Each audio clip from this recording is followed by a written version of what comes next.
Update sa Pag-asa. Ayon sa Pag-asa, siguro nakita mo yan. Talagang hindi na ka magsarablay. Si Init po, ano po, pangbanggi na. Nag-overtime si Saldang. Masaldang pong banggi. Nagsarablay ka mong banggi. Iyo. Tiguran po pag nag-aaga. Kaya, ilintian. Di ba ka naglilipat ni? Buli kita niya. Ay, iyo. Raot na si Mike ta. Ay, iyo. Nakaka-route na dahil sa oran. Kaya di na ka magpapa-oran.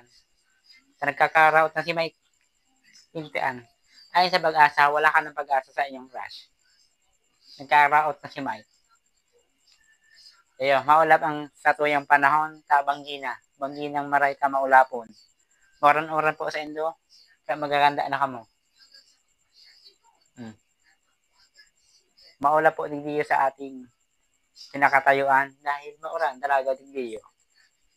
Kaya magaganda na kamo ta si Saldang nag-overtime. Magsarablay po kamong banggi. Pina-overtime ko naman po ta 8 oras trabaho si Saldang. Pina-OT ko naman po siyang 4 hours. Para akala ang sinablay nito guys.